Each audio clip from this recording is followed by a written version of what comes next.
My main complaint with Railroads Online's current map is boxcars. They're iconic in American railroading, but their presence in Railroads Online is outright abysmal. They carry only one commodity, which goes to the nearest industry, which happens to be the closest industry pairing on the entire map, to deliver something that's used the least of all inputs at said industry. Oh, and did I mention you can carry a whopping 32 loads per car, and the trip is all on flat ground? You would have to push yourself to get any reason to run them frequently outside of just running them as eye candy.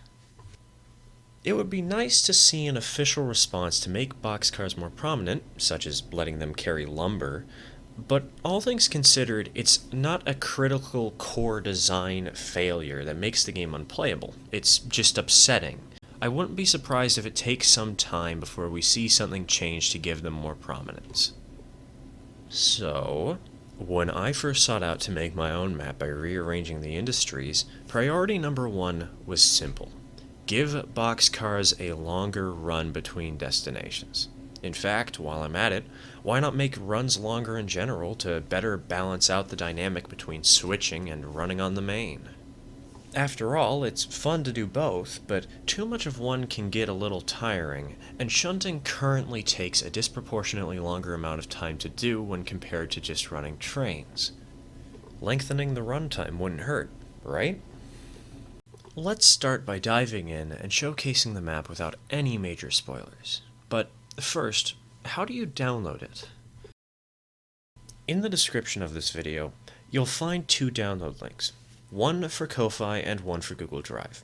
There's no real difference between the two, but for some reason, Ko-Fi requires an email to download it, even when you're downloading it for free. Like, I appreciate donations, but I don't know why they require the email for that. It's weird, but both downloads have the same content, so it doesn't really matter. Once you've downloaded the zip, open it, and hit Win and R on your keyboard at the same time to open the Run menu.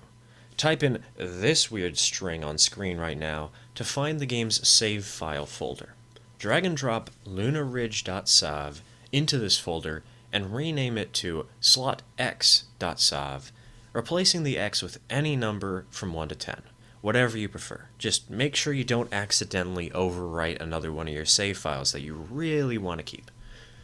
Once you've done all that, all you need to do is boot up the game, load up the save, and get rolling. It's that easy. When you first load into the map, you'll immediately notice the strange lack of a Betsy, or a flat car, or the freight depot for that matter. If you want to know where all those industries are, I'll spoil them later on in the video, but there's also a map with all the industries marked for your convenience, included with the save when you download it. There's also two track diagrams to help you get used to the starting setup if you just want to run trains immediately. While it may be a little bit overbuilt, having some tracks to start with lets you choose whether you want to try building for yourself or running trains immediately. Trust me, I know how tedious it can be to get going with just a Betsy, a flat car, and some hope in your gut. That's also why there's a good amount of equipment to start with. If you teleport up to the logging camp, you'll find there's a Shay on the roster, along with a plethora of flat cars of varying types. Down at the sawmill, there's a few more pieces of equipment too. I might have left a little bit too much, honestly, but considering how slow it is to get started and how slow it can be to get enough cash to get really going, especially with the industries in new weird places, I don't think it's too unreasonable to leave you with a welcoming package that's this forgiving. Especially since, well, the industries are pretty unforgiving. The log camp is a bit of an extreme example, but even so, its awkward placement renders it difficult to load even the 6 flats you're given to start with. Most industries are not this bad, but they are awkward enough to seriously make you consider how you handle the track work there.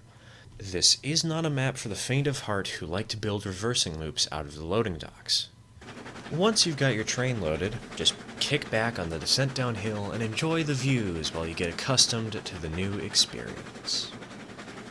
Alright, we've reached spoiler territory. If you want to play this map without knowing where the industries are yet, go download it now. Alright? Spoilers in 3, 2, 1. Here's the industry map. For this discussion, I'm going to treat the mountain peaks as if they're impassable walls, since in the end your run is going to be as long as going around the mountains, if not longer, if you try to go over them.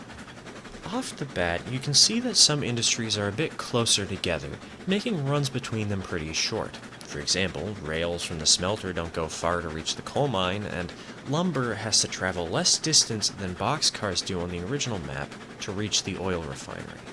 However, everything else is decently spaced apart. Oil, lumber, and beams all have to go from the top of the map to the bottom, coal has to go around the horseshoe, and of course, boxcars have to go a decent distance, and that's not including the hills you're going to have to tackle to reach each destination, which is extremely relevant considering that no more than 2 industries are ever level with one another. Oh, and I forgot to mention the oil barrel shenanigans you'll have to deal with in the endgame thanks to the weird freight depot placement. These industry placements aren't just random, they do have something specific in mind. With certain industries being close together, and every route following these corridors to reach their destinations, you have more reason to actually make mixed freight trains a thing, which can seriously spice up operating sessions. For example, a train of lumber and beams for the iron mine might also bring down empty tank cars for the oil field.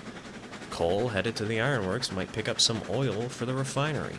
Iron ore might also take stake flats up to the smelter to use them for a future load of rails or something.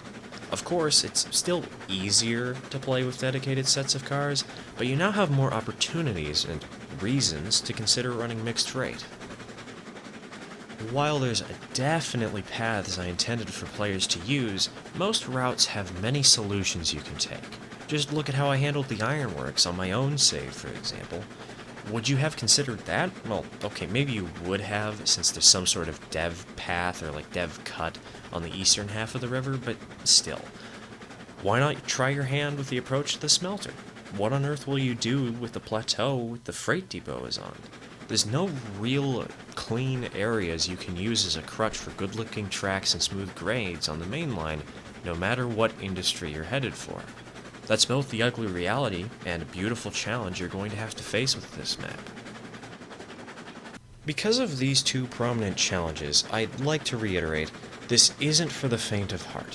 While this is not a hardcore map of any sort, it's a tricky challenge to overcome that some players, especially newer ones, might not be able to manage. But hey, I like how it turned out. I've done a full playthrough of my own and it was a blast to do, and it really did bring new life to the game. Hopefully you can have as much fun as I did both making and testing it. If you'd like more content like this, you can boost my ego for free with a like or subscription.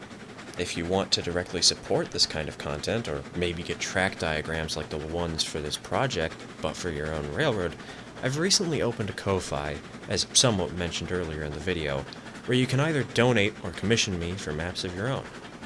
If you've made it to the end of the video here, and through those quick but still shameless plugs, thank you for stopping in to listen, no matter what you do after this. Cheers, folks.